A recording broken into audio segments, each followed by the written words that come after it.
Welcome back to another explainer. Okay, let's dive into this. Because did you know that the average person has anywhere from 50,000 to 70,000 thoughts a single day? I mean, that's a massive number. And here is the real kicker. Psychologists estimate that up to 80% of those thoughts, yeah, they're negative.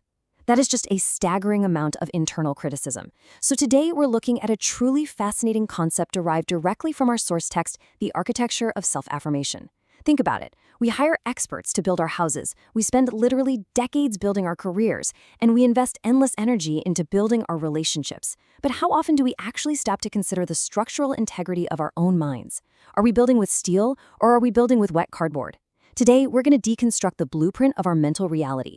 We're using a profound yet remarkably straightforward text that maps out exactly how our internal dialogue, day by day, thought by thought, constructs the very world we experience.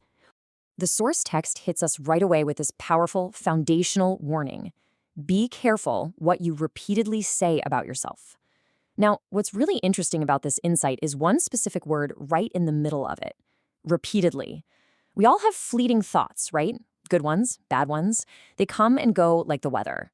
But this text is pointing us to something much deeper and, honestly, much more permanent. It's framing your internal monologue, the things you say to yourself over and over again in the quiet moments of your day, as the actual building blocks of your reality. This isn't just a fluffy self-help platitude about feeling happy. No, it's a structural warning for your brain. The things you say repeatedly literally become the bricks and the mortar of your mindset. So the crucial point is exactly how this process actually unfolds in our brains. As the source material lays out, there is a distinct three-step cycle of belief at play here. First, you say it. Second, you repeat it. And third, your mind believes it. Think about the last time you made a minor mistake. Maybe you fumbled a presentation at work or, you just burned dinner. The immediate thought might be, ugh, I'm terrible at this. Well, the text warns us about the hidden danger of that exact repetition. It breaks down how a single, perhaps careless, fleeting thought doesn't just vanish into the ether if you keep bringing it up. Instead, through the sheer force of repetition, you say it, you repeat it again the next time you mess up, and suddenly, your mind accepts it as gospel. You are quite literally instructing your brain on what is true, totally transforming a passing frustration into a permanent mental structure.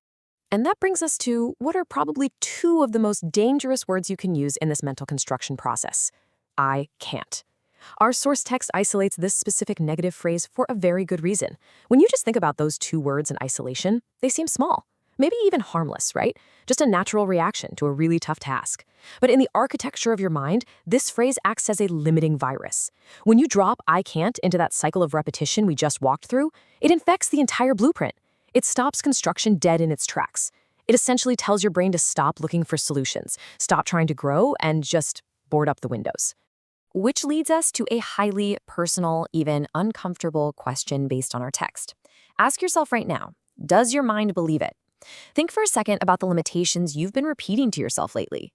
If you keep defaulting to I can't, our source explicitly states what happens next. Your mind will begin to believe it. It doesn't filter your internal monologue for objective truth, It doesn't run a fact check. It simply accepts the repeated input as an undeniable fact. The structure settles, the concrete hardens, and your perceived limitations become your actual lived reality. Okay, let's move to and see how this builds. Because thankfully, our source doesn't just leave us with a stark warning about bad habits. It provides the exact blueprint for a mental renovation. We have to actively choose to renovate our mindset. Think of it like a massive home improvement project. If I can't is a weak, crumbling brick of wet cardboard that threatens your foundation, you have the absolute power to swap it out for materials of much higher quality and strength, mental steel beams, if you will. The text instructs us to actively replace those weak, negative phrases with powerful structural affirmations. You're the architect here, and it's time to upgrade your materials. And what are those new materials? The text gives us this specific, absolutely incredible list of powerful replacements. I am capable, I am learning, I am improving, I can overcome challenges. I just love the structure of this progression. It's not just some random list of nice-sounding quotes to stick on your fridge. It functions as a climbing staircase of empowerment that you can use immediately in your life. Each phrase steps up to a higher level of agency, complexity, and resilience, giving you a totally practical toolkit for your daily mental renovation. Let's actually break these down, starting right at the base of that staircase. I am capable. This is the first essential brick in rebuilding a resilient mindset. Notice carefully what it doesn't say. It doesn't say, I am perfect, or I am a genius, or I am already an expert at this. It simply establishes a baseline foundation of ability. By claiming capability, you are pouring the foundational concrete. You are fundamentally rejecting that I can't virus. You're telling your mental architecture that the potential for action exists, right here, right now, completely regardless of how daunting the task ahead might seem. Next, the text links these two continuous actions, I am learning and I am improving. And this brilliantly illustrates a super vital concept in our explainer today. The architecture of a strong mindset isn't static, it's always under construction. By repeating these specific phrases, you acknowledge that perfection is absolutely not required. What is required, though, is the conscious, ongoing commitment to growth. You're basically giving yourself permission to be a work in progress. And ironically enough, embracing that work in progress status makes your whole mental structure infinitely more resilient to the inevitable stresses and failures of daily life. Because when you fail, you aren't broken, you're just learning.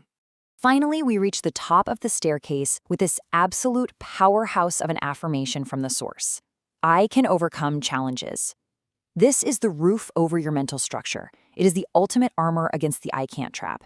You're not blindly denying that challenges exist in the world. I mean, we all know they do. Rather, you are directly affirming your absolute authority over them. Repeating this specific phrase, just as the text advises, cements your brand new mental blueprint.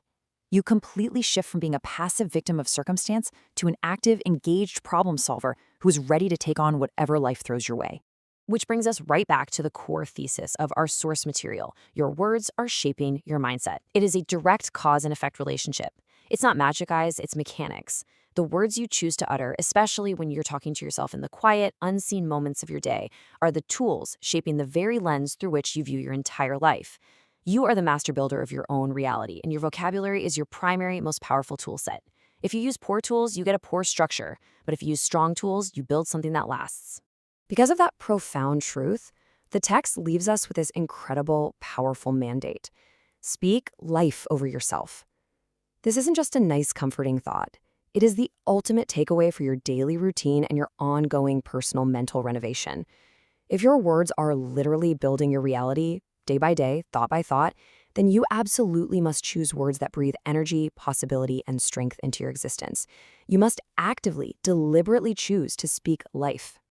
So I want to leave you with this final, provocative question as we wrap up today's explainer.